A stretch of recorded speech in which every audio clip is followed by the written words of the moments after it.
Hey, welcome back to Historians of the Movies podcast. I am, as of course, your father of liberty, Jason Herbert. And with me, as always, is Kelsa Pellettierre. And for the very first time, Liz Covart. Liz, I'm about to.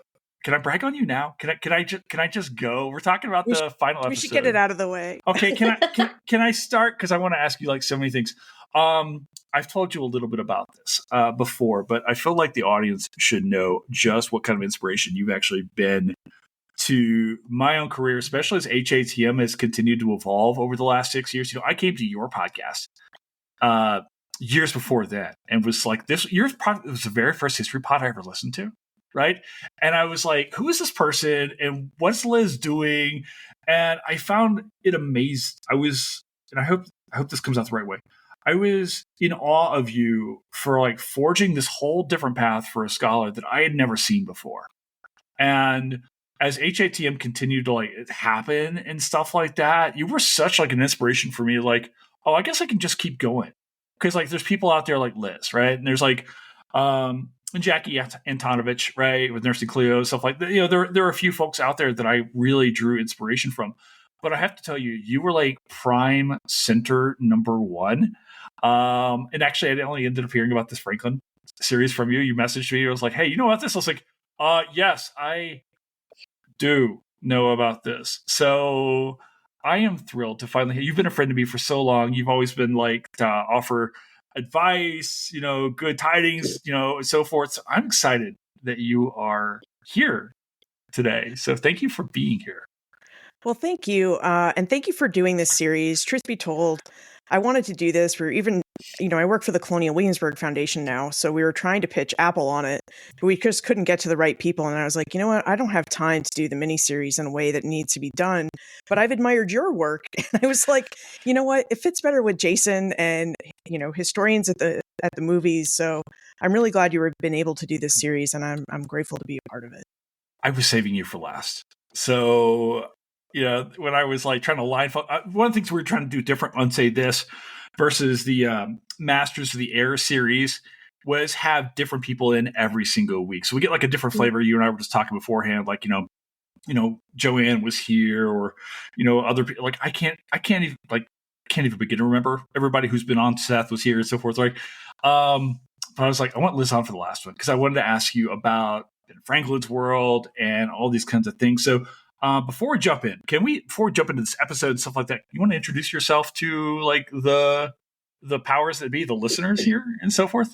Sure. Well, if you listen to Ben Franklin's World, you know that I will always greet you with a hello and welcome to Ben Franklin's World. And I'm so excited we get to talk about Franklin. Ben Franklin's World is a podcast about early American history. We're in our 10th year of production. Insane. It started as a hobby because I'm one of those historians where I practice better scholarly history if I'm also practicing public history. I just like to stay grounded in what people know and what they're thinking.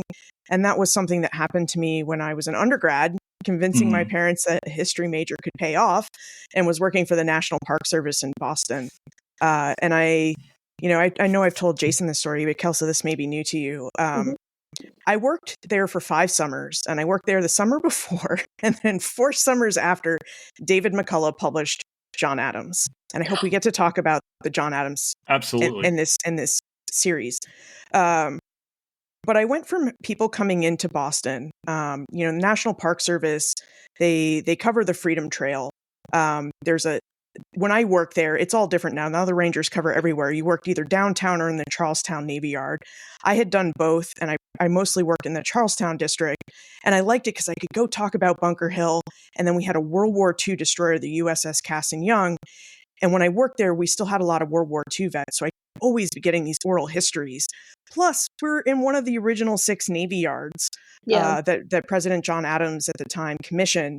And so it was just a very historic place to be. And I enjoyed it. But my first summer there, especially in the visitor center, people would walk in and they'd look, you know, energized and ready to go. And they were like, how do I get to Hard Rock Cafe? And I was like, you don't even want to go to Cheers? This is Boston. Like, what about Paul Revere's house, Old South Meeting House? I was like, no. But then the next summer, when McCullough had published John Adams, we had people coming up to us at Bunker Hill and being like, where was Joseph Warren shot during the third assault at Bunker That's so Hill? specific all of a sudden from the Hard Rock Cafe. It's a whole 360 and a half at that point. It was amazing. And so like you'd explain, well, we just have the readout area left of the park. The rest of it's in this urban environment. And we know he was shot during the third assault, but we don't know exactly where. And they weren't able to take his body. So it ended up with the British and in a common grave. And Paul Revere identified his body by the dental work he did. Anyway, then the next summer it was like specific questions, and people were like, my friends were reading this book, John Adams, and then I started to get really into history. And then the third summer was like, I wasn't sure about history, but everybody was reading John Adams. And then by the time I was there in the fourth and fifth summer, it's like, everybody on this gosh darn planet is reading this book. I hated history, but so many people were reading it. I wanted to see what it's about. And now I love history. And I couldn't have articulated it, it was like a 22-year-old, but yeah, that's inspired a love of history communication. And I always wondered if a professionally trained historian could recreate a David McCullough effect. I've tried. I haven't done that. Maybe it's just because I don't write books yet. But it's been a fun experiment, and I have connected with people, and we have influenced a lot of podcasters like yourself in getting started. One thing is Ben Franklin, I'd like to say, as a pod father, has been very prolific. But I like that, actually. It was great. I mean, I really just wanted to speak to people like I met at the Park Service who were very interested in history, but they had no idea where to find the good stuff. And I also wanted to prove the pundits wrong, because I think it's still true today. People are like, no one is interested in history. And yet you have so many people turning into our programs, right?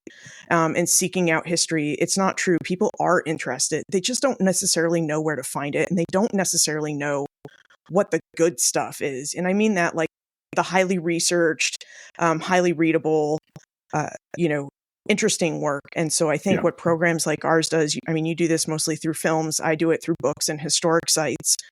But we try to make what's going on in the world of history accessible for people. And it just means having a conversation and breaking down some of the jargon we use. And, people have been inherently interested. So thank you for doing the work you do. And I'm really excited to be here. Well, I have to ask you, Liz, like, obviously the series is Franklin. Your podcast is slightly named after the man. Why, when you were making these decisions, and one of the things I love about your pod is that you can go to any number of your pods, and you've done so many, you can pick out like stuff on indigenous folks or law or women or race or any number of things, right? Because you just all over the map, and I say that in the best way possible. When it comes to stuff, but why center the discussion? I mean, why Ben? Like, what drew you to him? This is a safe place, right? I can tell you the true story. Oh, absolutely. We're going to broadcast. I've always had my theories why you call it that, and I'm waiting to see if I'm right or not. Okay. So the first thing to know is I'm a Boston-born, New Hampshire-raised New Englander. I have made my home in Boston. I'm a Bostonian by birth, and until recently by residence for many years. Right. And I always liked Ben Franklin because, like me, he went off to Pennsylvania. I went to Penn State as an undergrad. I went back to New England. Franklin did a couple times, but he never remade it his home. But of course, Boston is a lot more liberal in terms of its religion than it was then. So I can't, I've tried to imagine what it would have been like to live in Boston in the 18th century. And I imagine, it wasn't a very accepting place. So I imagine it must have been really hard for a free thinker like Franklin. But the other thing to know is I went to graduate school at the University of California, Davis. And, when I was in New England, truth be told, in grade school, they start the narrative with Plymouth, and then they rewind a little bit to go to Jamestown, and then they go forward. But New England is the center of the world. And if you didn't know, Boston's real nickname is the Hub, and we call it the Hub of the universe. That's just the way we are. We're very provincial. When I went out to California, do you know where they start the U.S. History 1 survey? Tell me. Tenochtitlan. Hell yeah. Before the Spanish and Cortez come in and wreak havoc on that society, they start with indigenous America in a Spanish and then quickly, first in an indigenous and then in a Spanish context. Mhm. And I hadn't thought about it, but periodization wise, it made so much sense. So for three years, I lived in California. All my classmates were pretty much Californian. And I just got I got a look at history in a way I hadn't before. So I was into studying Vasterly America before Karen Wolf coined the term in like 2015. I love Karen. Yeah. So I imagined that I really wanted, when I decided I was going to start a podcast, like a good historian, I read about them in a book. And then I was like, oh yeah. So I was I was listening to podcasts while I walked around Boston, which is where I was living, and learning things. And mostly it was like, how do I use social media? Because they don't teach you that in grad school. And this was like, 2012. And I realized I was not going to be a good fit for academia. I was too public facing, and I was not going to be a good fit for public history because I'm too academic facing. Boy, does that ever feel similar to me. Go on. Yeah. So I researched podcasts, and then I researched them for 18 months like a good historian. I don't recommend that. You should just call me, call Jason, call Kelsa. We will help you get started much quicker than that. And That's literally what I did. Yeah. So we doing that. But anyway, I couldn't think of the name. Like I had the show mapped out. And I mapped it out because I couldn't find a history podcast I wanted to listen to. I knew I was a niche audience. But no offense, dudes. It's always some white dude summarizing books they've read. And at that time I was looking, it wasn't that far removed from my comprehensive exams, right? I'd read all this literature, and I was like, they're using this book and this book and this book, and they're not telling you who the scholars were. They just pass it off as their own idea. So I found that annoying, and they were always superficially overviewy. And I wanted to get into the nitty gritty of everyday life in early America. And so I knew that, I wanted to do that. I wanted to do narrative, truth be told, as a podcast format. But do you know how much work it is to do a narrative? I have to bring the game, the content every episode, and do high-level research. And the information I was reading about podcasts is if I wanted to be successful, I needed to do a weekly program. So I was like, well, I know a lot of historians, and none of the podcasts I was listening to or found were interviewing historians on a regular basis. They really tended to be kind of this monocast solo podcaster format. And so I said, well, all right, well, I'll just interview people. I know lots of historians, and I didn't have a name. I knew it was going to be Vasterly America. We were going to cover like the U.S. History 1 survey, which is why some early episodes go to the Civil War. Sorry, friends. Civil War is just not my jam. I'm glad we got out of that business. But 1450 to 1820 is our time period. And then I didn't know what to call it, but I knew I was going to launch in 2014. And I went to bed on Christmas Eve, 2013, after having too much wine.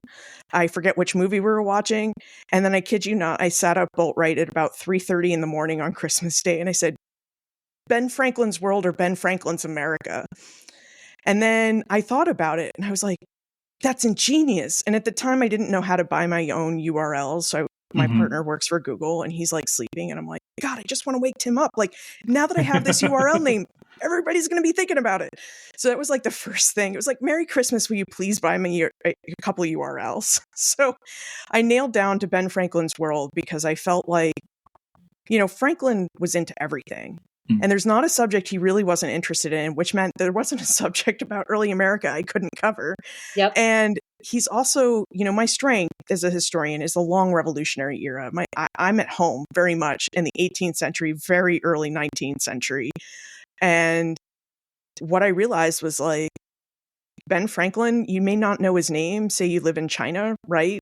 But you know who he is, the visage, and he's a man of the 18th century. And I said, that's perfect. So it'll be about the world that created Franklin, the world that he lived in, and then the world he helped create. And so I was right. Yep. I'm so happy I was right all these years. Liz, I listened to your podcast like 5 years ago one time, and I'm like, oh, why does she call it that? It's got to be for like his long life and everything he did. I feel vindicated right now. Yeah, and vindication that's now. The thing, right? Like Franklin, he's born in 1706 in January. He dies in April in 1790. So his life basically spans the entirety of the 18th century. Yep.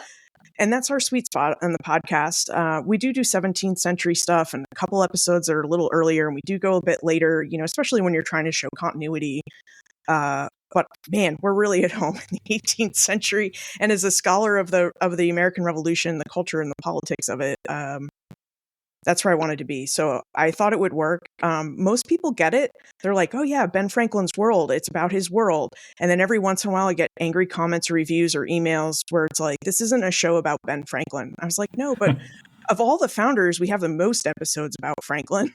But, it's really about the world. And I think the title works, but that's true. I know it was a long story, but that's the truth. I didn't know what I was going to call it. And it was like, boom. I love this story because, again, I just feel vindicated that I was right for so many years about this origin story, minus the whole you drinking wine and sitting up at 3 a.m. I'm glad that I was on the right track. Listen, if you go to Davis, wine is going to be involved in your life from here on out. I mean, anytime I love wine. I love that my husband has all of a sudden, the last 6 months, he's like, I like wine now. I'm like, finally, your basic white girl, early 20 basic white girl era is coming to fold. And it makes me so happy that I can drink wine with him at home and just be like, that's the cheap date at home. It makes me so happy. Yeah, Davis is 45 minutes from wine country, Sonoma or Napa. And so it was like, that's awesome. Dissertation got you down? No problem. Need a comp study break? Let's just go to wine country. And here's a pro tip. It's like a 2-road in and out. And so if you go in the morning, all the wineries are open and you can sample. Yes, it involves a little morning and day drinking, but then you sit down and you have a nice lunch and then you're headed out as the road on the way in is all backed up with traffic. So you missed all the traffic. I should tell you, Liz, we've got Sideways coming on the pod soon because it's the 20th anniversary of that film apparently this year. So I am looking forward to talking about more wine while drinking wine on this pod at some point in time. So I don't know how all these films got old. I just read last week The Phantom Menace is 25 years old, and I was like, we're doing that tonight on HATM, Liz. I waited in line 26 hours to see that movie. Outside. I remember when that came out, and it hurts me to learn that it's 25 years old now. I was like, where did the time go? I'm doing the math going, well, I was 21. So, Jason, we're historians. Don't do math. You'll hurt my feelings. Don't do it. We're talking about the long Herbert here right now. It's so we do the long array of Jason Herbert. It'll be fine. So that's your title of your memoir. Oh God, the title of my memoir is going to be called "Bad Timing." But Liz, before we start jumping into this episode, I thought maybe what might be kind of cool before we start jumping into the particulars of this final episode of Franklin is maybe you kind of give us your thoughts on what you've seen thus far. You are so heavily entrenched, as you're just saying, in this time period. And you get to hear all, one of the beautiful things I think is great about your pod, and I continue to listen to. You obviously, continue to host these. Is like, you get to hear so much of the world by all of these amazing voices. So I'm kind of wondering what your thoughts have been on the episode up until episode 8 today. Okay. I just have to address the elephant in the room. Michael Douglas doesn't do it for me as Franklin. Nope. And I knew you were going to, I really have feared that you were going to ask me who I thought would be better. And I still don't have an answer. Yeah, I'm sorry. And part of it. Okay, I could see that. He's the perfect Franklin. It's been a running gag here. I don't know, Liz, that we've ever been able to. Yeah. But you're among friends saying that Douglas does not do it for you. As this series has gone on, I've gotten more and more. I can't do it. So I also need to be honest. I remember being captivated by John Adams in a way that I just was not by this series. Like, I kept going for Instagram and TikTok on my phone. And then I was like, no, this is Franklin. I have to be into it. But it's like, thank you. I already missed some of the French translations because I picked up my phone and I was like, this is bad news. If I'm picking up my phone, this is hard. Well, so I was disappointed, but I'm glad they did the series. And overall, I think, especially in episode 8, which I did watch this morning, so I was all up to date. Same.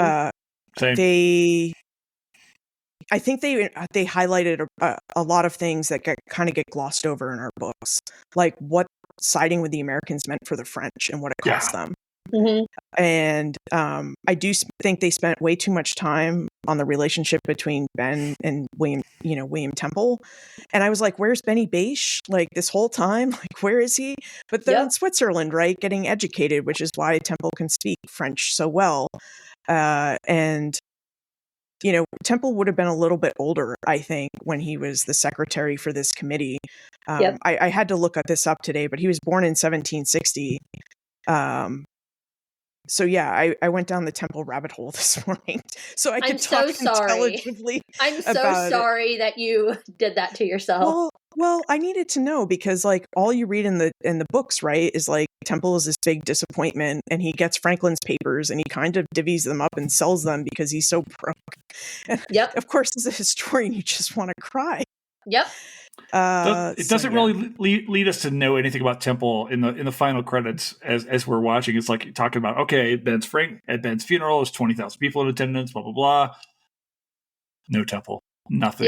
Yeah. It's like, and it was a missed opportunity that they didn't show the crowds coming to greet Franklin because like the ship is off Philadelphia Harbor. They know he's there and they start to gather. And I was just like, that would have been a nice homecoming and also play to the point where he wasn't thanked, but he kind of was.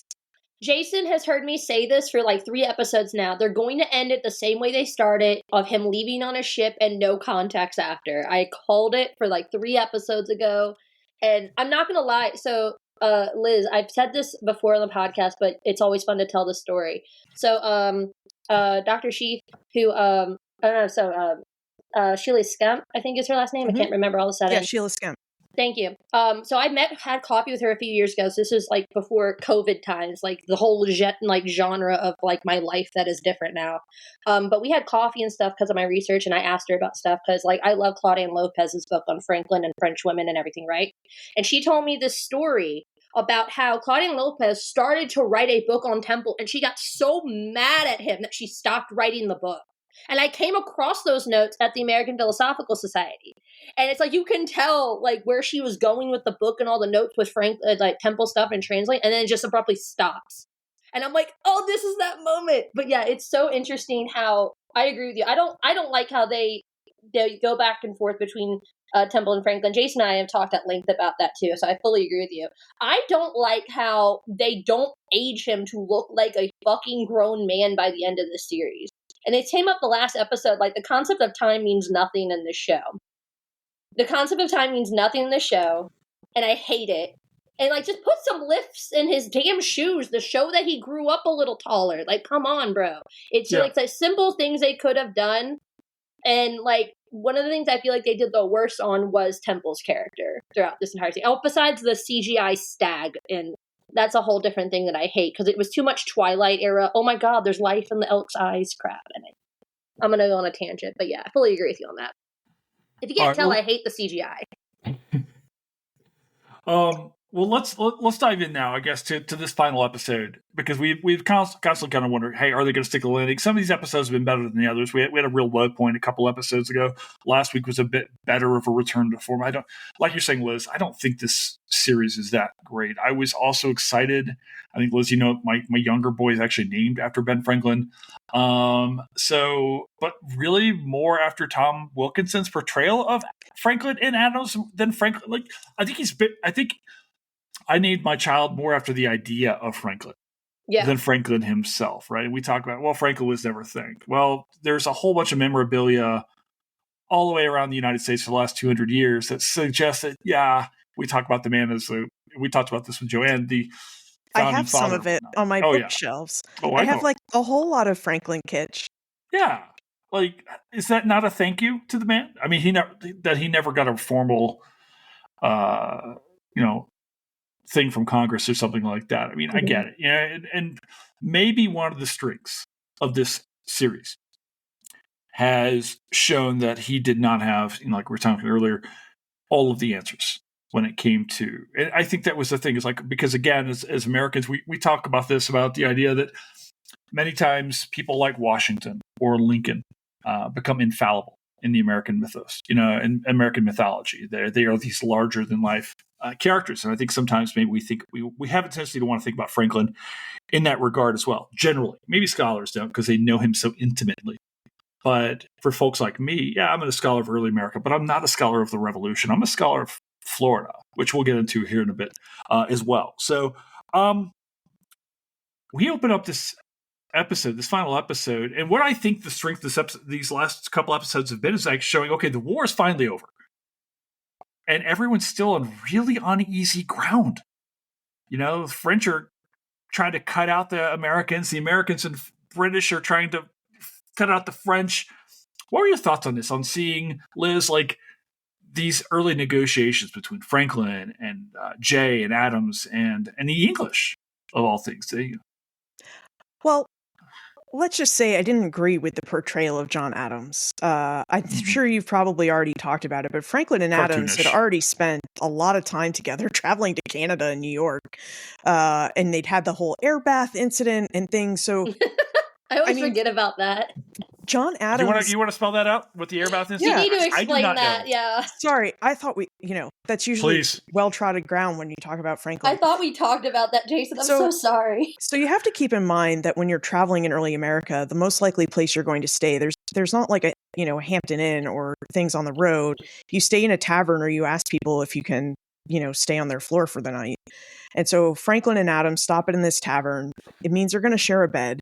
And anyway, Franklin, while it's kind of cold out and everything, he was like, okay, I've opened the window, and he basically like disrobes himself, and he's laying naked in a chair with the window open. And Adams is like, what are you doing? And he's like, well, I think this is, I forget what he said, but basically like, I think this is a healthier way to live because it's circulating the air, and they didn't have germs. Like, they didn't have a concept of germs, but basically he was surmising that anything that would have passed people to people would have been circulated in the air. And John Adams is just like, what are you doing?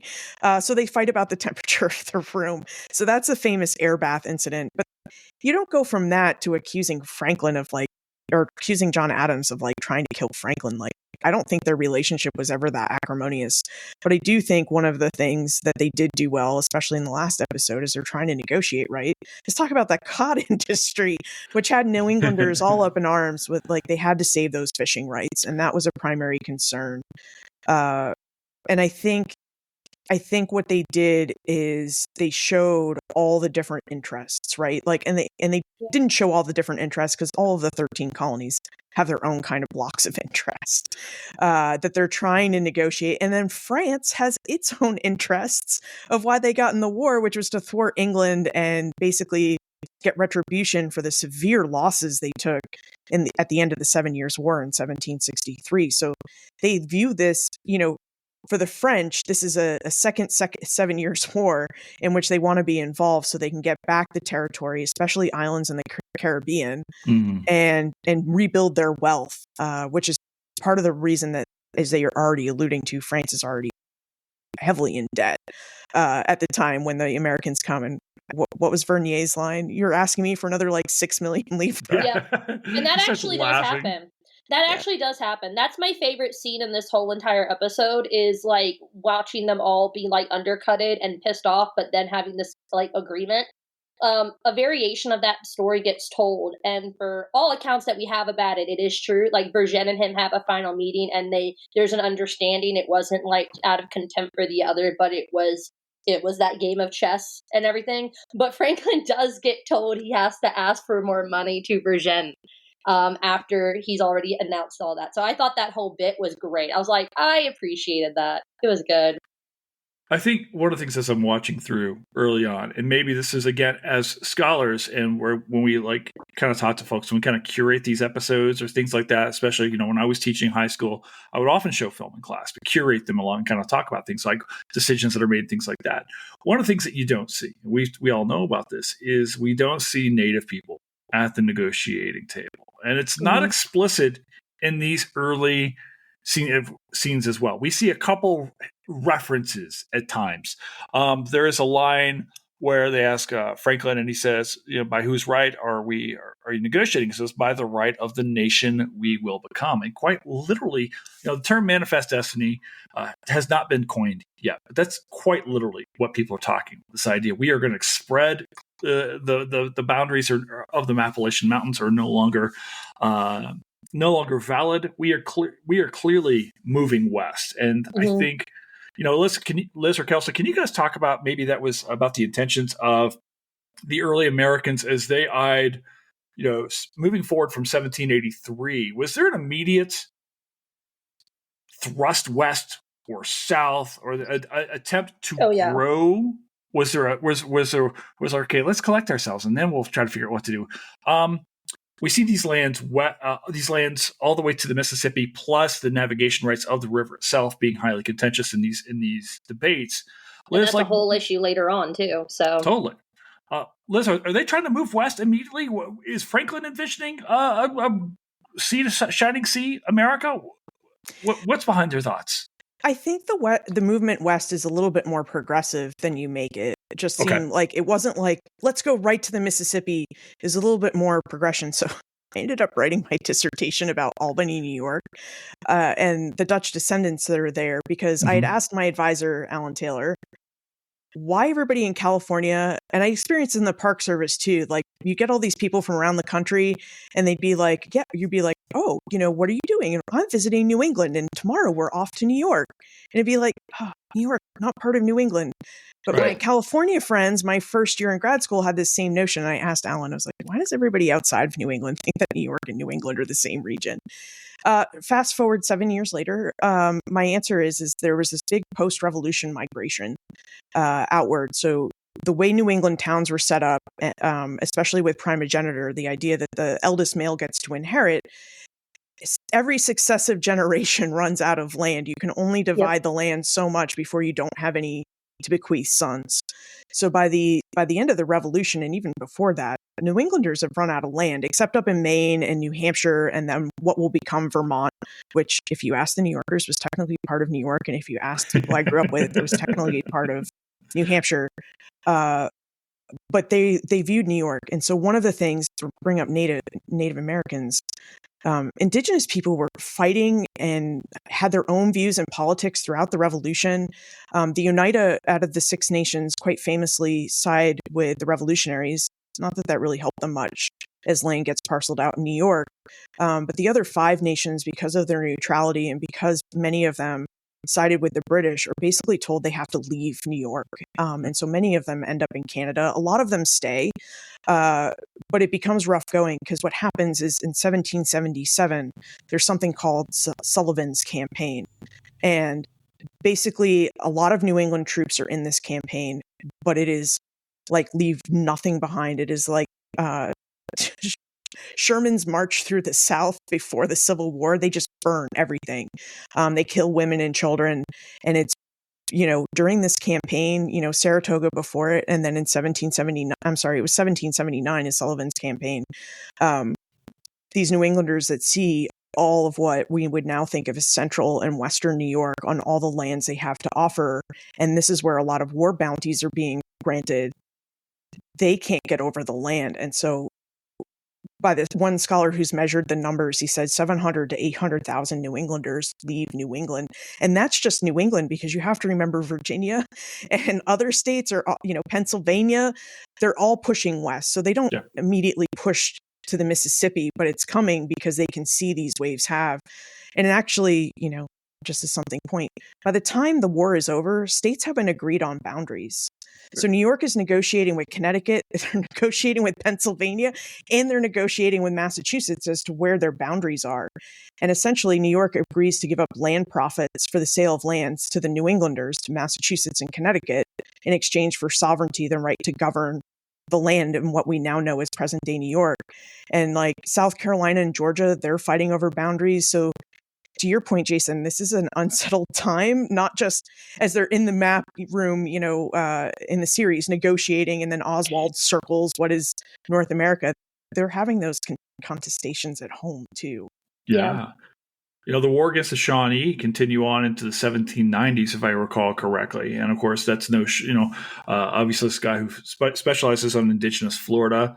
The United States turns south very quickly as well into warfare against. It's these wars of expansion continue on for quite some time, and it's one of the things. Like, if I'm showing this series to someone, I'm like, look, make sure we understand. Like, there's a shadiness here. They know these guys know that there are people on those lands. Correct, Liz? Oh yeah, they know. And I'm trying to remember, and I apologize, I should have brushed up on this before our conversation. But particularly with indigenous nations, and I know the Six Nations the best because, like I said, I wrote my dissertation on upstate New York. They're waiting for the British to negotiate them. And my understanding is the British start trying to do so, but realize they have to kind of throw it out to get everything else they want from the Americans. And of course, one thing we don't see in the series, right, is how angry some of the British people are. I think it's Lord Shelburne. He ends up writing this long diatribe. I read it on another research project about how the British people gave too much away to the Americans, and he doesn't quite understand why they did that. But like, basically, we the British need to stop trading with the Americans because then they'll see what it's like, to not be part of the British Empire. And so a lot of Britons were highly critical, and I imagine a lot of the French people are too. We just don't talk about that in our narratives of the Revolution either. Yeah. No, but the thing, like, and you hit on this earlier, one of the things that hopefully will carry forth into the future, and maybe on Ben Franklin's world as well, is all things codfish. A codfish moment is happening. A codfish Jason. moment is now happening. So when Joanne was here recently, we spent I don't know, an hour and 25 minutes talking about codfish and their importance too. But it's very real, right? And one of the things that I think is cool when we talk about cartographers, Josh Reed's "The Sea Is My Country" does this beautifully. Talk about water as space and things like that. So getting into environmental history is like this cool thing about how these treaty rights, these fishing rights, are important.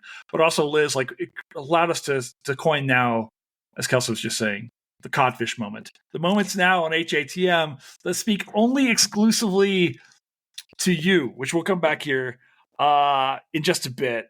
Kelsa, do Adams and Franklin, again, one of the things we've all kind of lamented is this cartoony version of John Adams, which is, I think, a lot of us find offensive in a lot of ways. And look, again, these early Americans are not perfect. They are imperfect humans because that's what it means to be human, is to be imperfect. But oh my gosh, do Franklin, we almost have, like, they almost set Jay up as this person to draw for Adams to bounce off of to come back to Franklin in this episode. So I'm wondering, is there a moment when Franklin and Adams get back on the same page in reality, or are they always icy from here on out?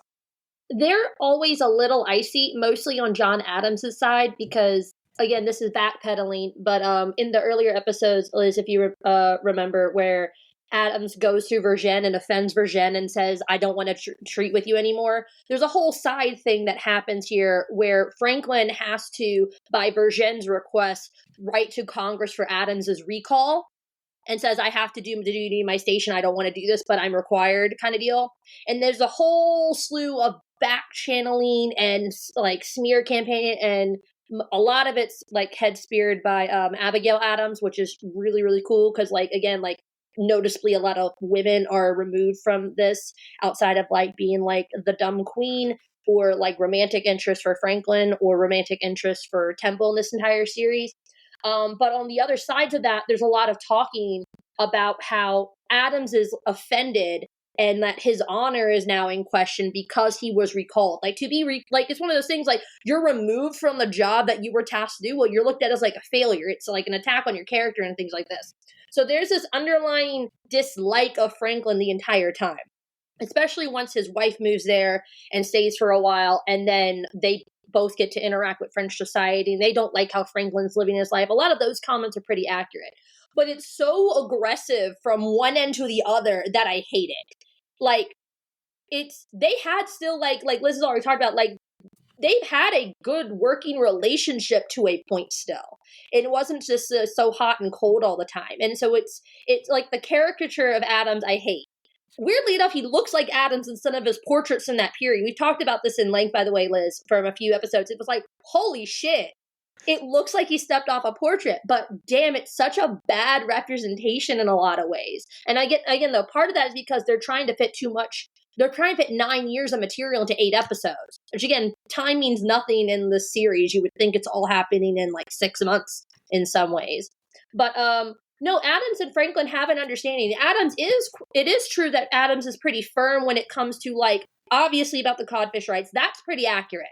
Like, that I don't know if he would have screamed that much because I don't know that about Adams, but the insistency of the Codfish rights, absolutely accurate, fully like that. And it was written in some of the like journals and memoirs and stuff about even from Adams's perspective that there was a lot of contention over like advocating for those fishing rights, and like so I can see like the high tensions and things boiling over, and that could be up to people's interpretation. So I think that was pretty well done. But the weird situations that they get weird for me as far as like this episode and the three men with Jay and Adams and Franklin is one, Henry Lawrence is not there because he's sick. So he's just left out of the entire narrative. We don't see anything about the Spanish, except that the Spanish are getting Florida, which I love that they've actually mentioned it.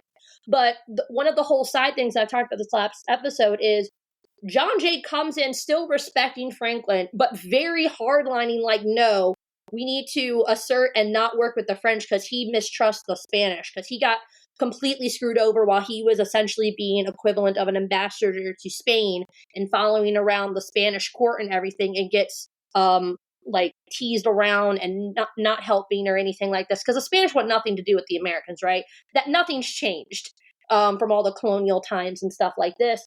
But you have Jay coming in being very like, no, we are not going to be used by the French because they're tied to the Spanish and I don't trust the Spanish. You have Adams like absolutely on the Codfish rights and everything. And both of them kind of like it's accurate in this to a point of this kind of united front against Franklin.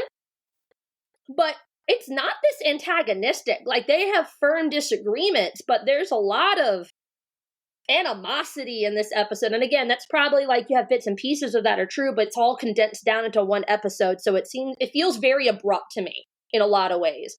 And that's mostly my 2 cents on it. It gets a lot of good like aspects well done, at least like mentioned, but it's a lot of it's forced over a period of 1 episode. And again, those talks took like 8 months, 6-8 months. And a lot of the time, Franklin was too sick to even participate, where Jay was leading the negotiations for a long time until Henry Lawrence was even feeling better up to participate. So it's just very, very rushed overall. Yeah, if I may add to that, Mm-hmm. I think one of the problems cinema has is and I don't think it's just cinema. I think it's even American culture. There have to be winners and losers. Yes. Yeah. And I feel like they villainized Franklin. Or not villainized Franklin, but they made John Adams the fall guy and the bad guy, right? Yeah. They also they don't have a good portrayal of John Jay in the sense of, we talk about how they left Indigenous people out, but they included those couple liners from John Adams about John Jay's enslaved person. Yeah. And it's almost like the cop out to make Adams suddenly the not villainous guy and then suddenly make him a good guy because he's making those comments. It was weird. It was weird how they kind of just force this random side narrative the whole time. But I think one thing we can't tell is they simplified it. You mentioned that Henry Lawrence wasn't there. Well, earlier in the show, William Lee and Silas Dean of Connecticut weren't there. I've complained so much about that. Okay. Yes. So they tried to simplify things that weren't simplified. And the other thing we miss in this, right, is Congress is dysfunctional. And all 3 of them in this that are featured, they know it gets this. Functional, Liz? I'm going to let somebody else answer that. But Go ahead. I mean, I'm not falling into that trap, Jason. Until you get the U.S. Constitution, Congress doesn't have much power. And at this stage, it's the Confederation Congress, which even has less than the Second Continental Congress had. And they're at home. So, for example, because I know this well, New Yorkers and New Englanders are fighting over who's going to profit from supplying the army. And they almost lose Saratoga, not because French aid hasn't arrived, but because like Congress is grilling Philip Schuyler about, where he's spending money. They point out his nephew, who was a Livingston. I think it was Walter Livingston. He makes like a 400% profit on pork sold to the army. And the New Yorkers aren't the only ones doing this. New Englanders are doing it too. But it's like, who has the right to appoint the commissary? And they almost derail Saratoga and don't get men or supplies on time because people are fighting over this. And like Silas Deane becomes like another distraction that happens about his time in France, and Congress is trying to figure out what to do because William Lee has been writing these, kind of backstabbing letters back. And, I've talked to Lisa Wilson, who wrote a whole book on step families, of which Silas Deane figures a part, and she's like, you read his papers and he just wasn't a nice individual. And then I've talked to other scholars, and they're like, Silas Deane really took the fall and he shouldn't have. But you lose the fact that even if they had written to Congress, it would have taken Congress months after it arrived to do anything about it, and they never would have agreed.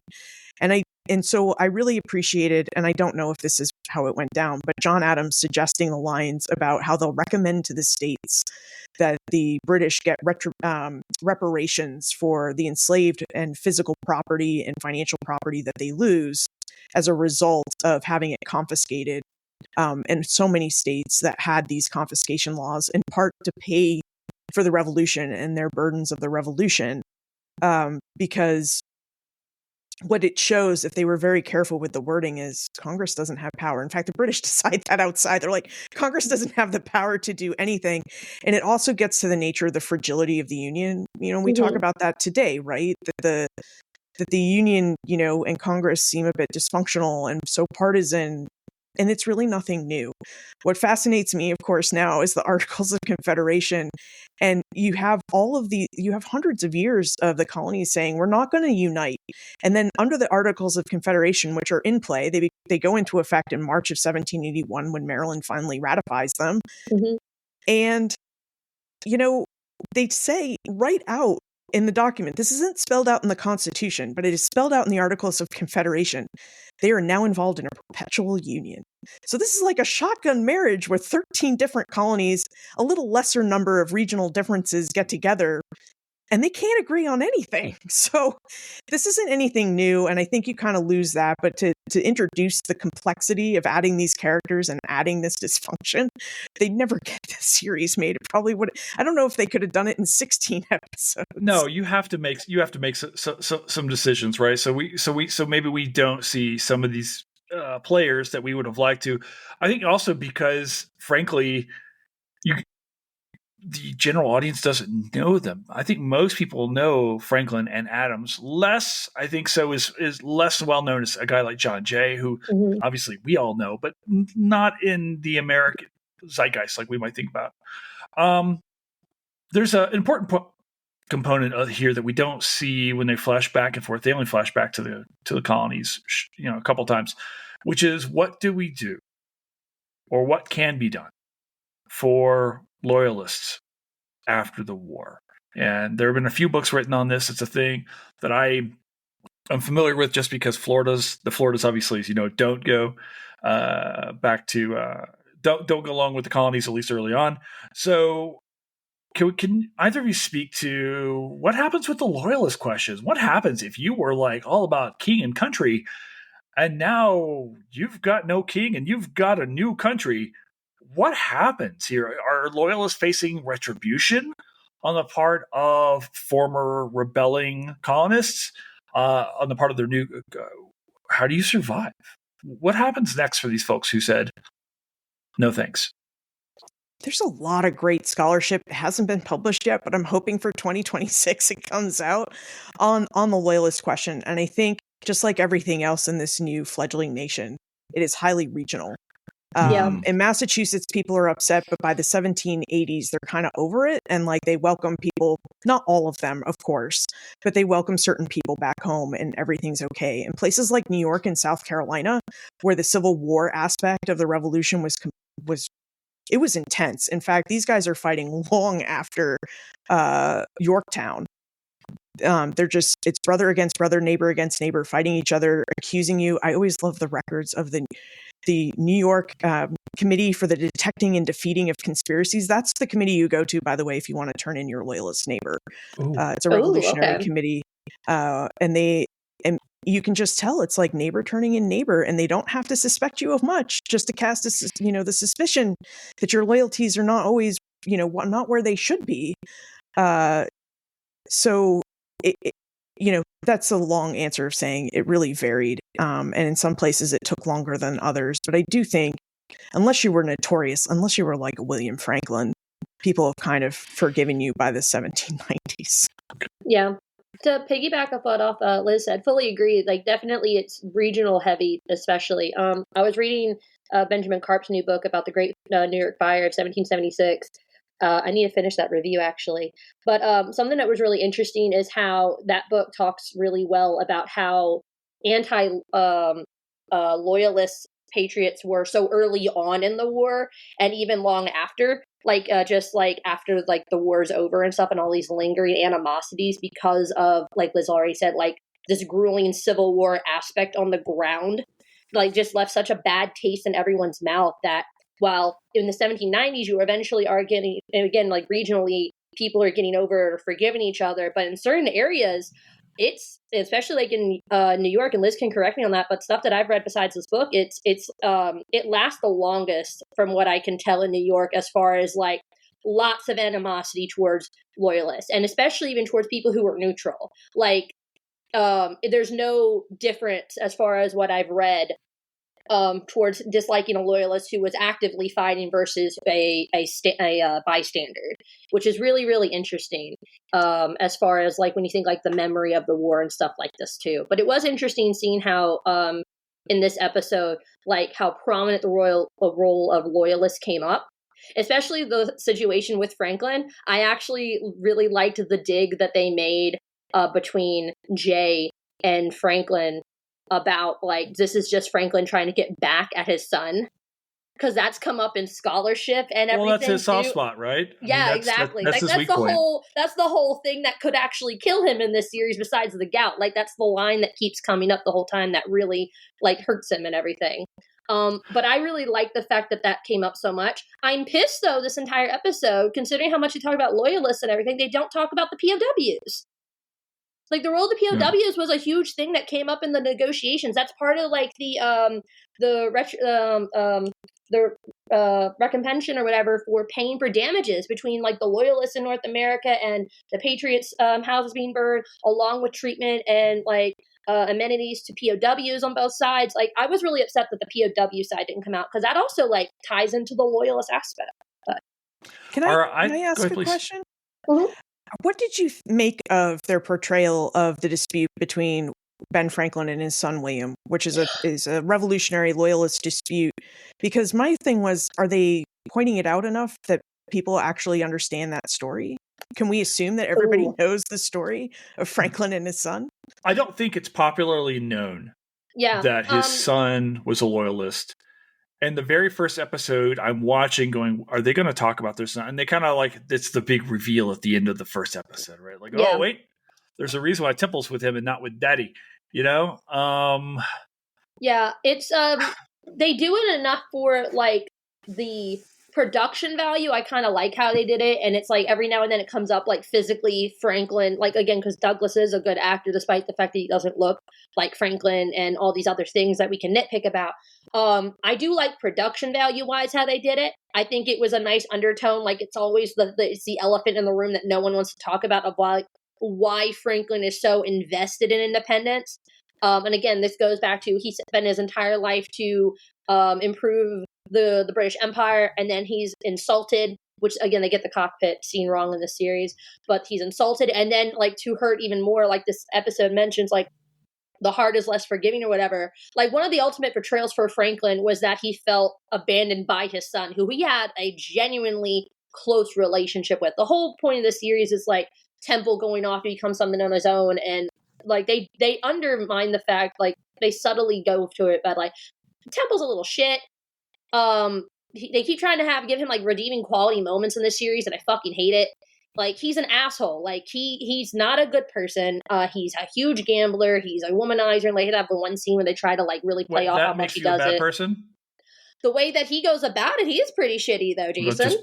I'm just checking. I just want to make sure. No, but anyway, one of the things that's really interesting is that one line where Jay and Franklin do kind of like get into it in this episode over like the comment about William is kind of accurate. Like there's this whole like thing in the scholarship and in the writings and like conversation with Franklin's friends, like the role and thing of his son William is always something that comes up. His conversation with David Hartley who's one of the actual like signers on the treaty that I have a joke copy of the final thing in the back of my room right here. But David Hartley is like Franklin's long-term friend, and they write back and forth during the war and stuff. And Hartley brings up Franklin's son in one of their conversations. And like when you read the letters that Franklin says, like it hurts him. And it's not that about his son being in prison. It's the fact that his son is being imprisoned for the empire, like by defending the empire. And it's really, really interesting. So definitely agree with Jason. Most people probably don't know what's going on with that. So, but I like the subtlety that they do throughout the whole series. But no, average people don't know who the hell William is. And I'm glad they never actually showed him, because it's one of those like, it's fine. I wish I won't lie. I wish little Benny got as much attention in the show like William did, though, because it would have worked out the same. And just to add a little bit of empathy to William Temple, please. Go for it. When I went down the William Temple Franklin rabbit hole. So basically, I mean, I think you know the story. William Franklin, Ben Franklin's son, the one that lives, he's illegitimate. He's conceived. No one knows who his mother is. And the same thing, William goes off to England when he's studying law at Temple, which is why he got his middle name Temple, they suspect, is he knocks someone up. She gets pregnant, and then they we don't know who the mother is. And then my understanding is Benjamin Franklin only finds out about what William's illegitimate son when the kid is 4 years old. Like, he's just left into foster care. And then Benjamin Franklin's not even sure what he's going to do with him, but he takes him back from England in 1775. So at that point, the kid is 15 and mostly been left to childcare, not really sure where his place is in the family. And they didn't really, the research I saw, and it was the internet research, didn't really specify why William Franklin did not take Temple in, as Benjamin acknowledged William as his son and took him in. But I suspect it has something to do with being governor of New Jersey. Yeah, it had everything to do with the fact that he was rising in his station in England and eventually got the governorship. It would have held him back for rising up in like stature and social class and everything like that, mostly.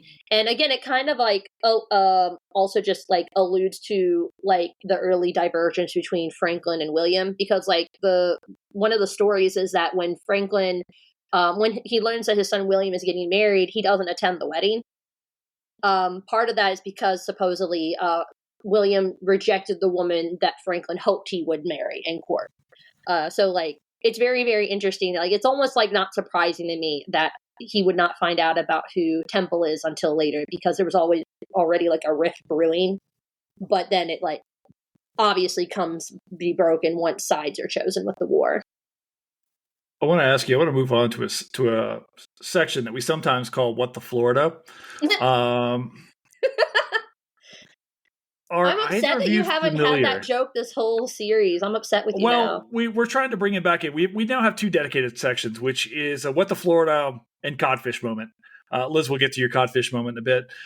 But this was actually coined early on in an early pod when we did Old School with Lauren Lesab Shepard and so forth, when we were talking about higher education for obvious reasons and things like that. It's the thing we're trying to work in.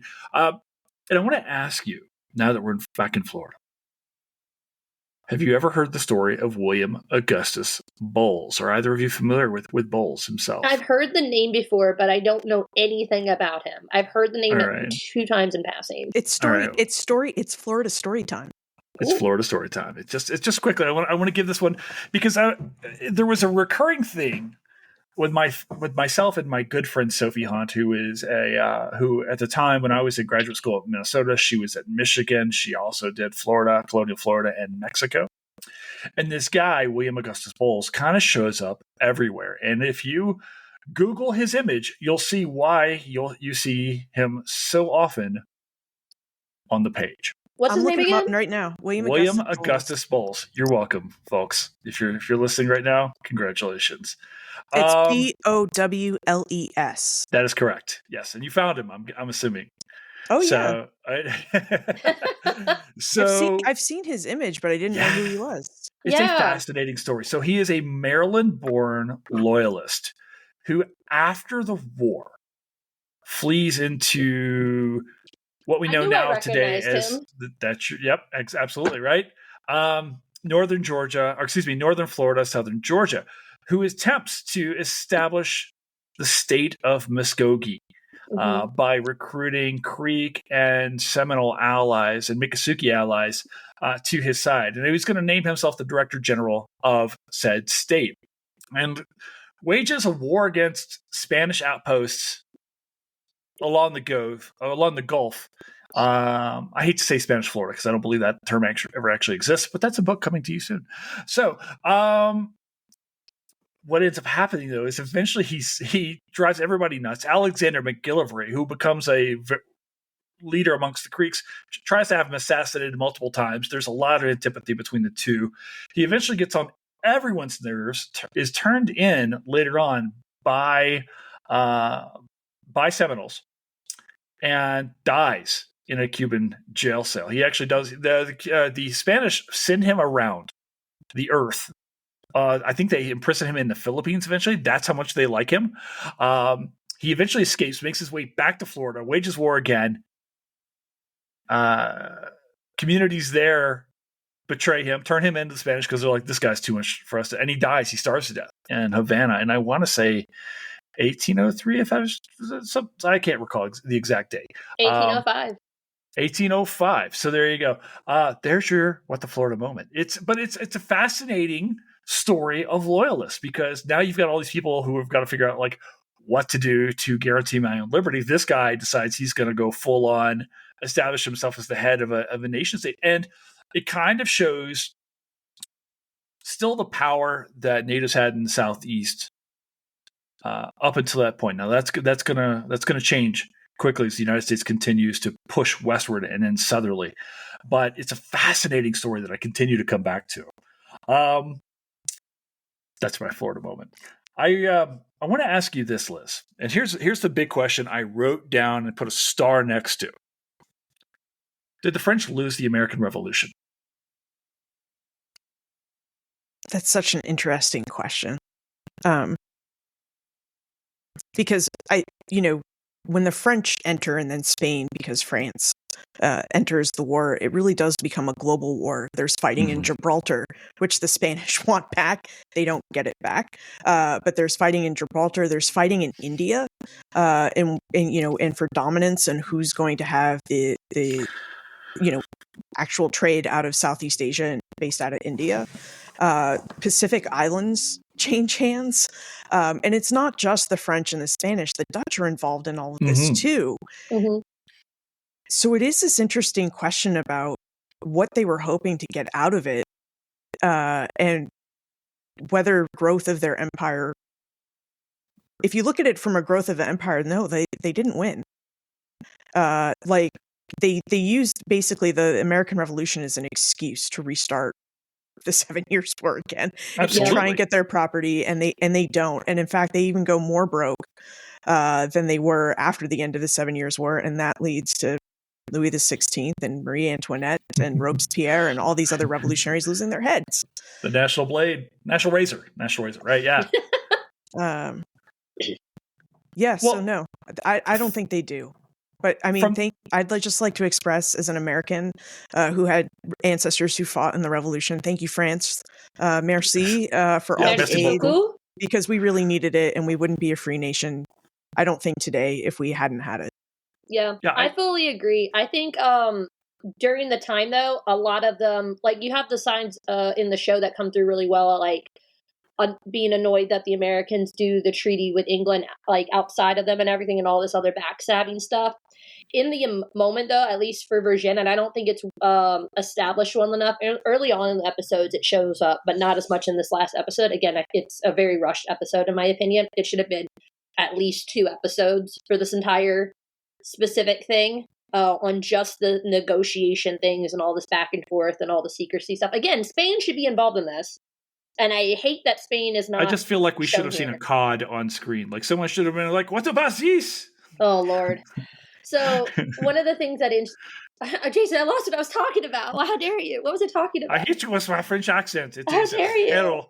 terrible. Oh, yeah. So one of the things that Vergennes has always looked at, so long before he became even like a French foreign minister, he always was looking to fight for the next war.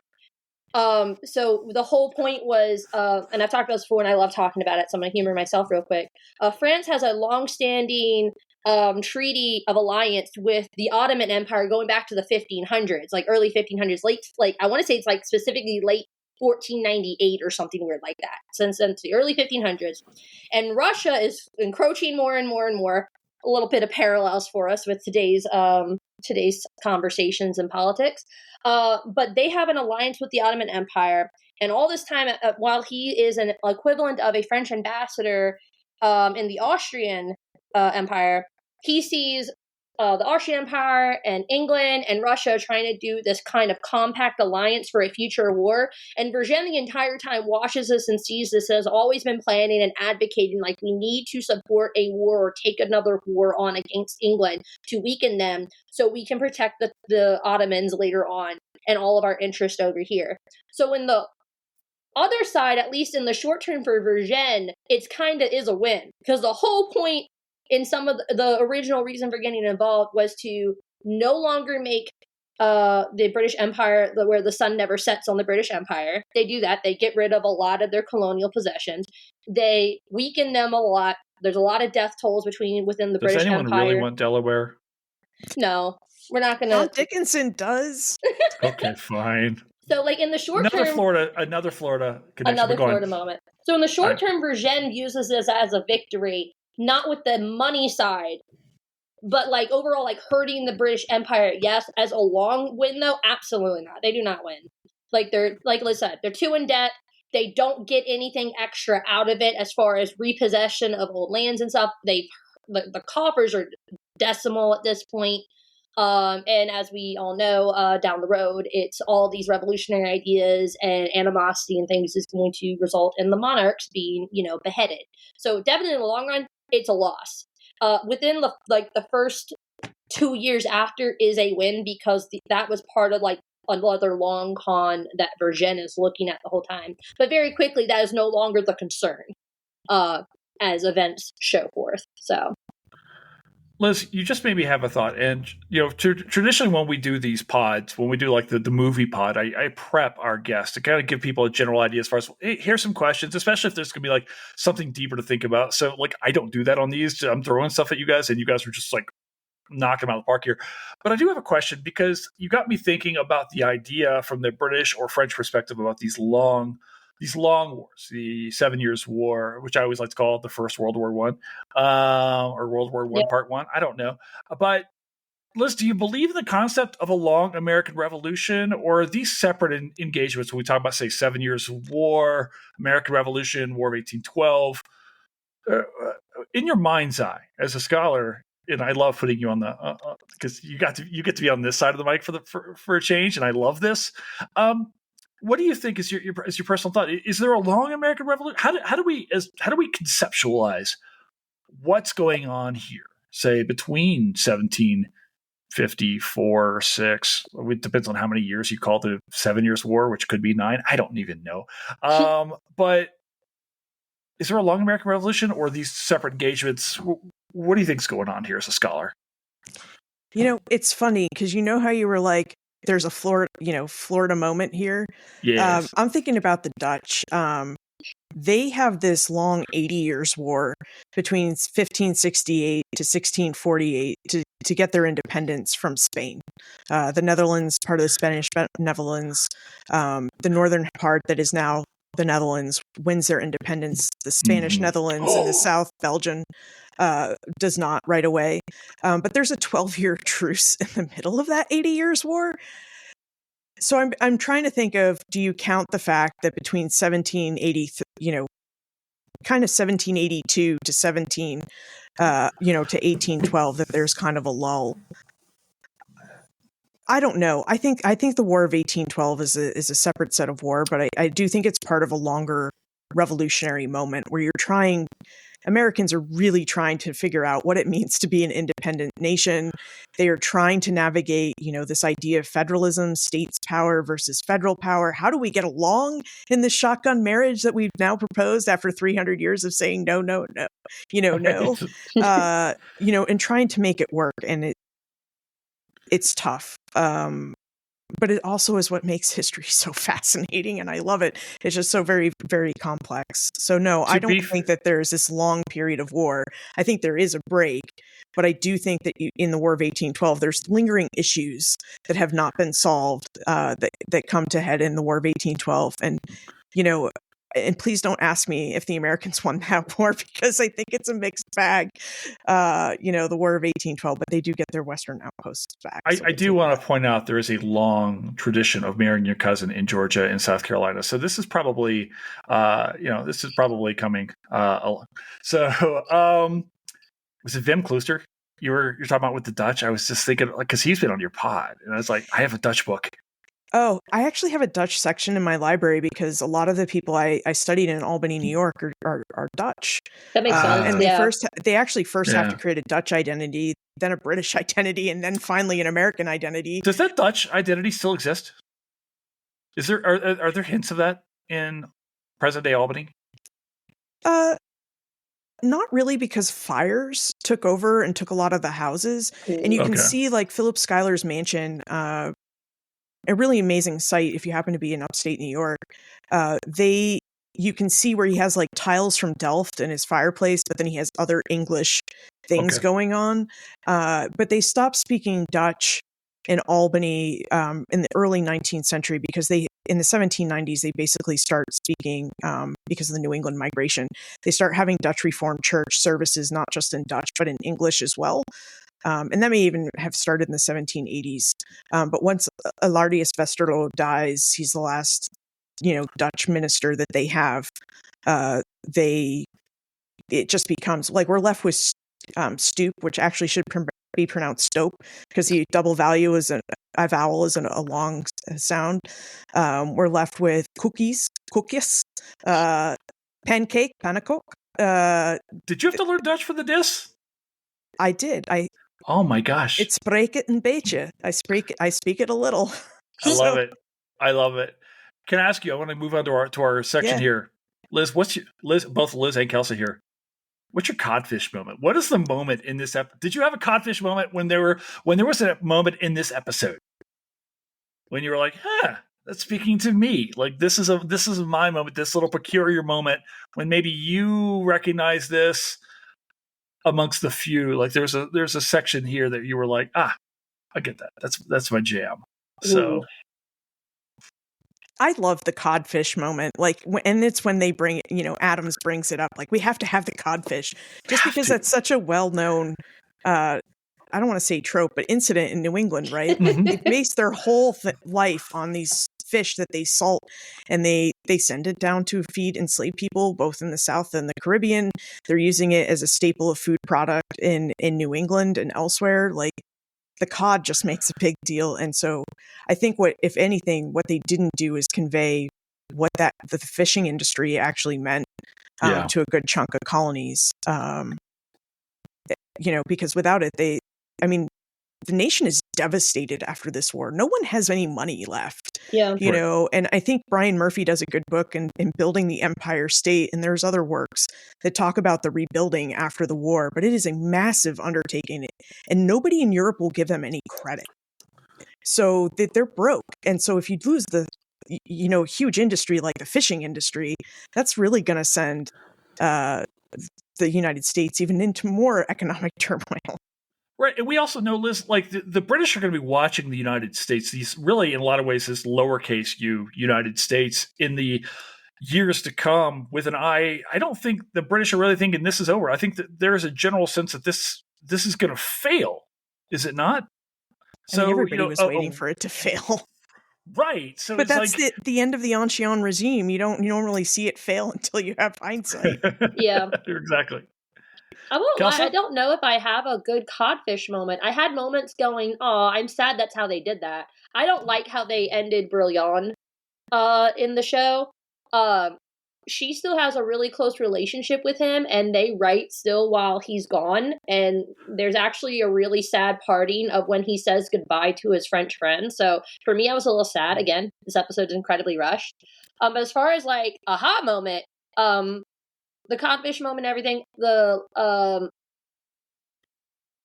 I had neighbors being randomly weird outside. They love cod too. Apparently.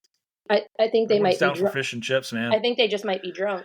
But the moment that was the most Codfish moment for me, honestly, was kind of the agreeance of Franklin having to go talk to Virgin.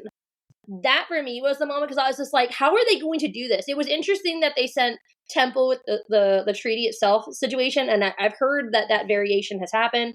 I wasn't aware it was actually Temple, so I have to double check that. It's been a while since I've read like that portion of the war. But my Codfish moment was Virgin and Franklin talking and understanding that someone played chess better than the other. That was my... Ooh, I ate that scene up completely, especially when he starts laughing and says, "You want more money from me?" That was it. That's probably like my favorite portion of this entire episode. There were some really good lines here where Virginia's just like, "I'm not mad that you lied. I'm mad that you outsmarted me." Yeah. You know, he's like, which is there's true. Some begrudging respect there. Sure. No, begrudging respect is a very great way of defining their relationship after that happened. Like there's a Virgin is upset, but understands why, but like he's pissed about it, sure, but there's a respect of what was going on. He would have done the same thing. There's a sense of the same thing. Like, yeah. Exactly. So for me, that was probably my Codfish moment. I personally loved all the behind the scenes stuff that we don't like, because Liz knows this, you know this, like we as historians, like, we have to have the evidence to say something happened, right? But because of the nature of what this war was going on there's a lot of secrecy and stuff that we don't know that's not committed to paper, but we have an idea of it. I loved all the seedy conversation scenes that overlapped with what we know about. That for me was like that was my bread and butter this entire series. Like the series gets a lot of shit wrong, but all the seedy behind the scenes conversations that like we can't make up because we're not novelists, you know, but like what we imagined how it went down, I really liked those scenes. So for me, the way it ends with Virgin and him having a conversation and like how they can't go to the other person's area and stuff, I just really liked that scene. It was a lot of like aha moments and a lot of just, that was satisfying to see the portrayal about what I've read that we don't have full evidence about. For me, that was a lot of fun. And Jason, what about a Florida moment for you? Is there a way you would have worked Florida more into that series? Listen, Liz, I'm excited someone acknowledged Florida like in the 18th century. That is small victories. Well, if I can speak as myself as a scholar based on my dissertation and the book that I'm writing, you know, some of the things that's so important to me, and I don't want to seem like I'm speaking for my friends who were descendants of the folks in Florida, members of the Seminole and Miccosukee communities in Florida, right? But boy, I would have really loved to heard someone say Seminole or Miccosukee, just because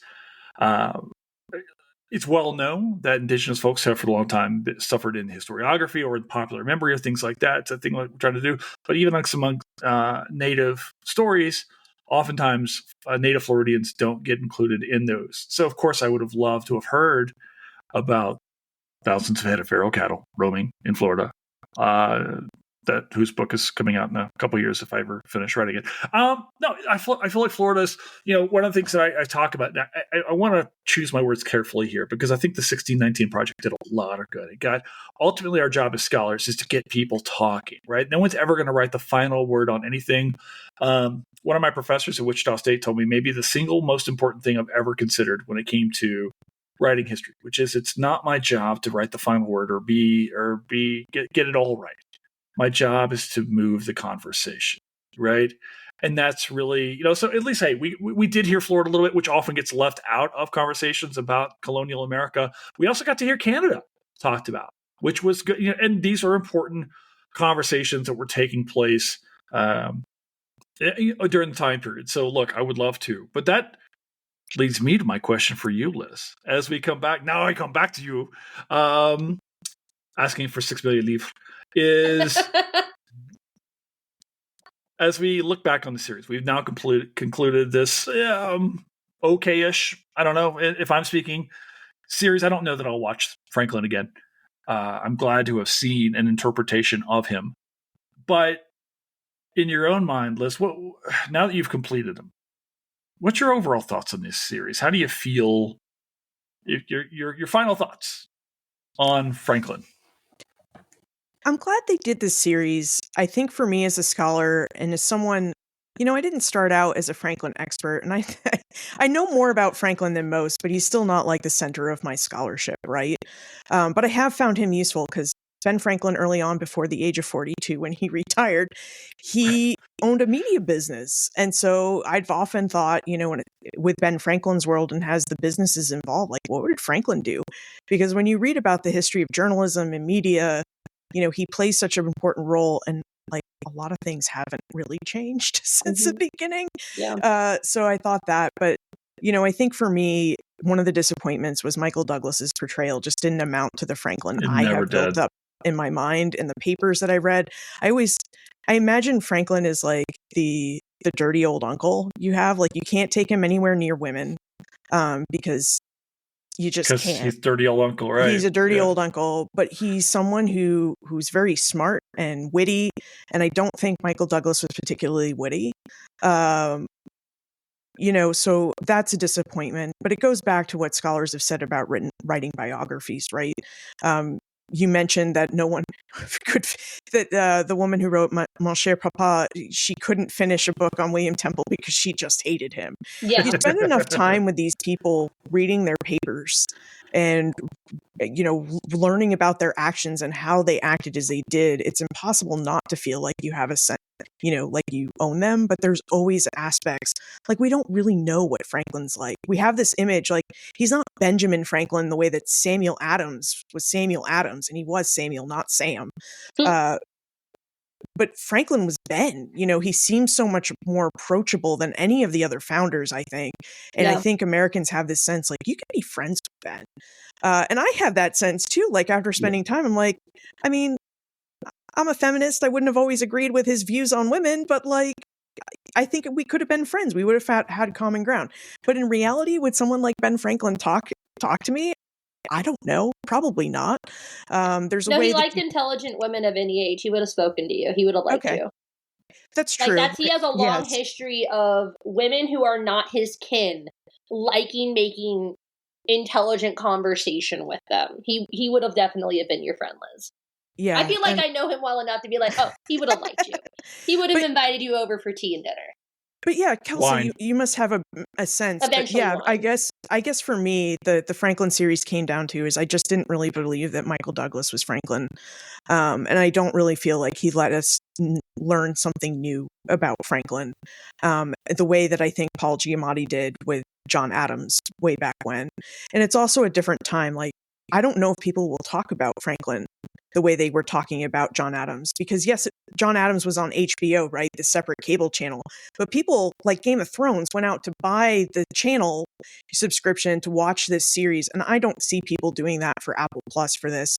Of course, there's a bazillion streaming services that never existed in the time of cable, right? So there's just more choices, but I think that's one of the downsides. I think John Adams, the miniseries, is used in, classrooms, especially when they're trying to show you what the Second Continental Congress looked like and their machinations and deliberations. But I don't think the Franklin series will live up to that hype.